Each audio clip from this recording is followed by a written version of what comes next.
నువ్వు తెలుగు వీరుల టీం కాడితే మన ఊరు గొప్ప కదా. అక్కయ్య పాలెం టీంని మనం ప్రతి ఏడాది ఓడిస్తూనే ఉన్నాం కదా. మేము మేనేజ్ చేసుకుంటాం. నువ్వు భాస్కర్ సార్ ఫోన్ చేసిన విషయం గురించి ఎవరితోనూ డిస్కస్ చేయకు. తెలిస్తే ఏడికి చేస్తారా. నిన్ను ఖచ్చితంగా వెళ్ళనివ్వరు, ఊరు కోసం ఆడమంటారు. నా మాట విని నువ్వు ఫోన్ స్విచ్ ఆఫ్ చేసుకొని ఇవాళ రాత్రే బయలుదేరి సిటీకి వెళ్ళి తెలుగు వీరుల క్యాంపులో జాయిన్ అవ్వు, సరేనా? సరే, నేను మళ్ళీ కాల్ చేస్తాను. ఓకేరా మావా, కంగ్రాట్స్ రా.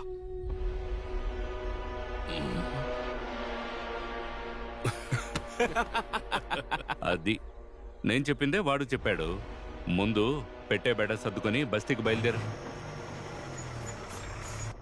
రేసీనయ్య, తాతయ్య నేషనల్స్లో ఆడాలని ఆశపడ్డారు, కానీ కుదరలా. నాన్నకి అదృష్టం లేదు. వాళ్ళందరి కోరిక నువ్వు తీర్చాలరా. చాలా గర్వంగా ఉందిరా. దిగ్గానే ఫోన్ చేశారేనా? జరగబోయే మ్యాచ్లో మన ఊరు ఓడిపోవాలి, అక్కయ్య పాలెం వాళ్ళు గెలవాలి.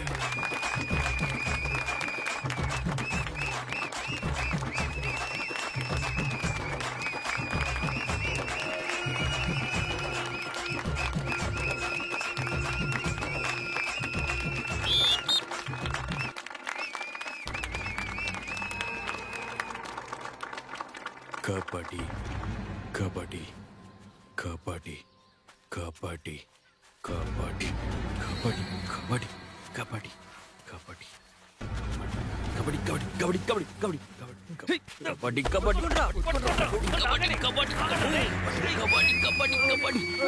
కబడ్డీ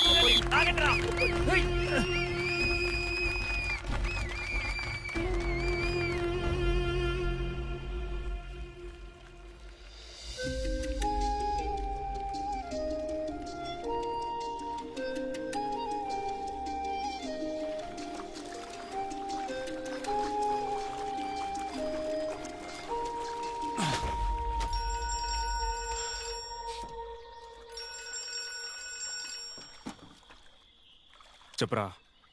మావా, మ్, మన ఊరి టీం ఓడిపోయిందిరా. సీనయ్య ఆడలేదు కాబట్టి జట్టు ఓడిపోయిందని అందరూ కోపంగా ఉన్నారా. సీనయ్య వల్ల ఓడిపోవడం ఏంట్రా?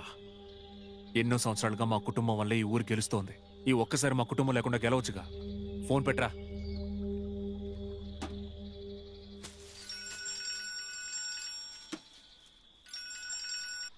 చెప్పరా సీను. అనయ్య, ఇక్కడ తెలుగు వీరుల ఆఫీస్కి వచ్చి చూస్తే సరే, మేమెవ్వరూ మిమ్మల్ని రమ్మని చెప్పలేదు అన్నారు. ఏమంటున్నావురా? అవునన్నయ్య, భాస్కర్ సరే నన్ను రమ్మన్నారని వాళ్ళకి చెప్తే ఆయన అసలు ఊర్లోనే లేరు, ఆయన ఎవరికి అపాయింట్మెంట్ ఇవ్వలేదు అన్నారు. నీకు భాస్కర్ గారి దగ్గర నుంచి ఫోన్ రాలేదా? ఆయన ఏదో కొత్త నంబర్ నుంచి చేశారు. నీకు ఏ నంబర్ నుంచి ఫోన్ వచ్చింది? 8096136718.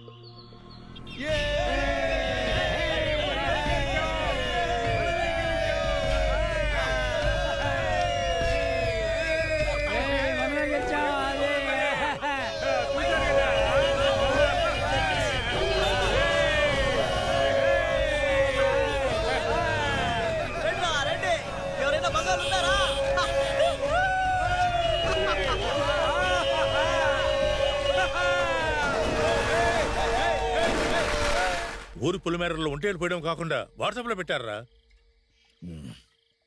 అవమానంగా ఉందిరా. ఛ! ఇవాళ మన గోపికృష్ణ గారికి ఏదో అయిందిరా. అఫెన్స్ డిఫెన్స్ ఏది కరెక్ట్ గా లేదు. నాకు సీనయ్య కాంబినేషన్ లేకపోతే డిఫెన్స్ అసలు కుదరదురా. సీనయ్య గనక ఆడుంటే వాడి గురించి మాట్లాడుకో.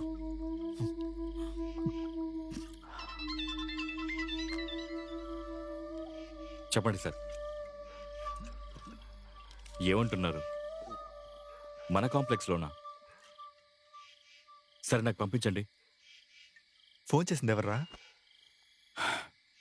ఈ పెనుగొండ సుధా కాంప్లెక్స్ ఓనరు నాకు బాగా పరిచయంరా. ఆయన ఏదో చెక్ చేస్తూ కాంప్లెక్స్కి బయటున్న బైక్ స్టాండు సీసీటీవీ ఫుటేజ్ని చూశాట. అందులో మన సీనయ్య ఎవరి దగ్గర నుంచో డబ్బు తీసుకుంటున్నట్టు రికార్డ్ అయిందని డబ్బు చెప్తున్నారు. తీసుకుంటున్నట్ట? ఒక్క నిమిషం. రే, వీణ్ణి మనం అక్కయ్య పాలనలో చూసాం కదా. ఇటివ్వు. చూడరా. అవునరా మావా, చూడరా. రేయ్, అక్కయ్య పాలెం వాడి దగ్గర సేనయ్య డబ్బు తీసుకుని తెలుగు వీరుల క్యాంప్ అని మనతో అబద్ధం చెప్పుంటాడా? చచ్చా, అలాంటోడు కాదురా. ఏంట్రా వెనకేసుకొస్తావు? నాకైతే డౌట్ గా ఉంది. రేయ్ భాస్కర్ సార్ నెంబర్ ఎవరి దగ్గర ఉంటుందిరా? రే ఫోన్ చేయరా, నా దగ్గర నెంబర్ ఉంది, ఇటీవరా డౌట్ క్లియర్ చేసుకుందాం. స్పీకర్ ఆన్ చేయరా. హలో, ఎవరు? సార్ నమస్తే సార్. నేను కోవిలగూడెం ప్రెసిడెంట్ దానయ్య గారి మనవాడిని మాట్లాడుతున్నాను సార్. సార్ బిజీగా ఉన్నారా సార్? చెప్పండి. ఒక చిన్న డౌట్ వచ్చి మీకు కాల్ చేశాను. పర్లేదు, చెప్పండి. సార్ అది సీనయ్య అని మా ఊరు కుర్రాడు ఇవాళ తెలుగు వీరుల క్యాంప్ లో ఏమైనా జాయిన్ అయ్యాడా సార్? నేను ఇప్పుడు ఢిల్లీలో ఉన్నాను. క్యాంప్ ట్రైనింగ్ నెక్స్ట్ మంత్ కదా. ఇప్పుడు క్యాంప్ లో ప్లేయర్స్ ఎవరు ఉండరు. అసలు ఏమైంది? ఏం లేదు సార్, చిన్న డౌట్ వచ్చి కాల్ చేశాను. Sorry sir. బావా వాడిని ఊరికే వదలకూడదు.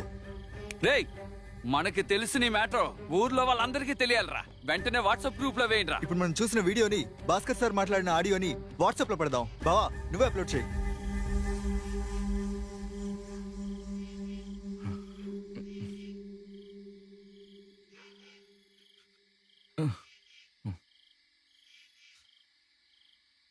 గోపికృష్ణ మాట్లాడుతున్నాను. ఈ మెసేజ్ చెప్పడానికి నాకు మాటలు రావట్లేదు. వాడు ఇలా చేస్తాడని నేను అస్సలు ఊహించలేదు. వాడు ఇంత దుర్మార్గుడని మీరు అనుకోని ఉండరు. మనందరికీ తెలిసిన విషయం ఒకే ఒకటి. సీనయ్య నేను అక్కాయపాలెం మ్యాచ్ లో ఆడకపోవడానికి కారణం వాడిని ప్రో కబడ్డీ మ్యాచ్ కి సెలెక్ట్ చేయడమని మీలాగా నేను అనుకున్నాను. కానీ నిజం అది కాదు. పెనుకొండ సుధా కాంప్లెక్స్ ఓనర్ ఆయన కాంప్లెక్స్ ముందున్న బైక్ స్టాండ్ లో సీనయ్య ఎవరి దగ్గర డబ్బు తీసుకోవడం తన సీసీటీవీ ఫుటేజ్ లో చూశానని చెప్పారు. ఆ వీడియో నాకు పంపారు.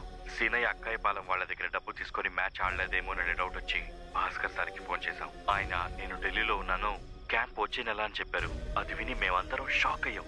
ఏం చేయాలో అర్థం కాలేదు. సీనయ్య అక్కాయపాలెం వాడి దగ్గర డబ్బు తీసుకున్న వీడియోని, భాస్కర్ సార్ నేను వాడిని రమ్మని చెప్పలేదు అన్న ఆడియోని మన ఊరి వాట్సాప్ గ్రూప్ లో పెట్టాను, చూడండి. అది చూసినప్పుడు నాకేమనిపించిందంటే, ఏ కుటుంబాన్ని అయితే ఈ ఊరు నెత్తిన పెట్టుకొని పూజిస్తోందో ఆ కుటుంబం ఈ ఊరికి ద్రోహం చేసింది. అక్కాయపాలెం వాళ్ళు మన ఊరికి బైకుల మీద వచ్చి మీ ఊళ్ళో అసలు మగాళ్ళున్నారా అని అరిచినప్పుడు అందరం తలదించుకుని నిలబడ్డాం. ఈ అవమానానికి శ్రీనయ్య వాడి కుటుంబమే కారణం.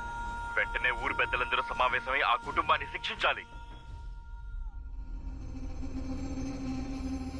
రేయ్ నా మీద ఒట్టేసి చెప్పరా, నేను వడ్డీకి డబ్బు తీసుకున్నది నువ్వు చెప్పిన మనిషి దగ్గర కదరా? వడ్డీకా? నేనా? నన్నెప్పుడు డబ్బు అడిగావురా? నేను ఇక్కడ పంచాయతీ పెట్టింది మీరిద్దరు కొట్టుకోవడానికా? జరిగింది ఏమిటో అందరి ముందు చెప్పవయ్యా. ఆట కొనుక్కోడానికి వీడి హెల్ప్ అడిగాను. వీడే వడ్డీకి ఇప్పిస్తానన్నాడు. వీడు చెప్పిన మనిషి దగ్గర నేను 3 లక్షలు అప్పు తీసుకున్నాను. భలే వాడివిరా నువ్వు. సరే నేనెవరికో చెప్పానంటున్నావుగా, వాడికే ఫోన్ చెయ్యి, నిజమేంటో తెలిసిపోతుంది. ఎన్నిసార్లు ఫోన్ చేసినా వాడి ఫోన్ స్విచ్ ఆఫ్ అని వస్తుంది. ఇప్పుడు చేయరా. స్పీకర్ లో పెట్టావు. చెప్తేనయ్యా. ఏమండి, గోపీకృష్ణ చెప్తేనే కదా మీరు నాకు వడ్డీకి డబ్బిచ్చారు. గోపీకృష్ణ ఏంటి, ఏదైనా ప్రాబ్లమా? హలో, గోపీకృష్ణ చెప్తేనే కదా నేను మీ దగ్గర అప్పు తీసుకున్నాను. రే డబ్బు తీసుకున్నావు, మ్యాచ్ ఆడలేదు, అక్కడితో అయిపోయింది. ఇప్పుడేంటి? ఎన్నారుగా. ప్రెసిడెంట్ గారు, భాస్కర్ సార్ తను నమ్మలేదని చెప్పడానికి ఆడియో ఉంది. వీడు డబ్బు తీసుకున్నట్టు వీడియో ఉంది. వడ్డీకి డబ్బు ఇవ్వలేదు, మ్యాచ్ ఆడకుండా ఉండడానికే డబ్బు ఇచ్చానని ఇప్పుడు అతను ఫోన్ లో చెప్పాడు. ఎంతకంటే ఏం ఆధారాలు కావాలి? తొందరపడొద్దు. కొట్టారి అయ్య గారిని కూడా ఓ మాట అడగండి. వాట్సాప్ లో వచ్చేవన్నీ నిజాలు కావు. సాక్ష్యాలు లేవని నిజము అబద్ధమైపోదు. వీడు నా మనవడు, తప్పు చేయడు. అది సంగతి. మావయ్య, నువ్వు ఇలా అంటావని నేను అస్సలు అనుకోలేదు. సీనయ్యని చెప్పు తెగేలా కొడతావనుకున్నాను. సీనయ్య అమాయకుడు, తప్పంతా ఈ ఊరోళ్ళదే అంటున్నావా? కొటారి 40 ఏళ్లుగా నీ నాయకత్వంలోనేగా ఈ ఊరు కబడ్డీ ఆడుతుంది. నీకొక్కడికే ఊరి మధ్యలో విగ్రహం పెట్టి గౌరవించాం. ఊరి కోసం నిలబడకుండా మనోడి పక్షాన మాట్లాడతావేంటి? ఎప్పటిలాగా 10-15 మందితో బృందం ఏర్పాటు చేయండి. వాళ్లకు నిర్ణయం తీసుకుంటారు. ఆ నిర్ణయాన్ని ప్రకటించండి, సరిపోతుంది.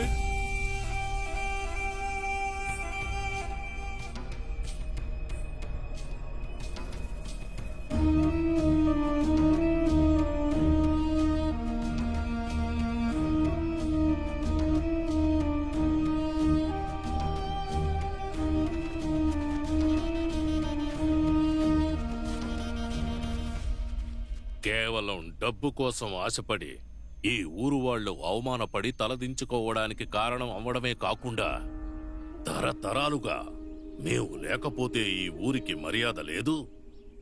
మా కుటుంబం కబడ్డీ ఆడకపోతే ఈ ఊరు ఏ పోటీలోనూ గెలవదనే భ్రమనే అందరికీ కలిగించింది ఈ కొఠారి కుటుంబం. కబడ్డీ అనేది ఒక్కళ్ళాడే ఆట కాదు. ఇకపై కొఠారి కుటుంబ సభ్యులెవ్వరూ ఈ ఊరి కోసం కబడ్డీ ఆడకూడదని పంచాయతీ నిర్ణయించింది. అంతేకాదు, ఇక నుంచి మన ఊరి కబడ్డీ జట్టు పేరు కొట్టారి కబడ్డీ సంఘం కాదు. మనం ఎప్పటినుంచో అనుకుంటున్నట్టుగా కోవెలగూడెం రేసు గుర్రాలు అనే పేరు ఖాయం చేశాం.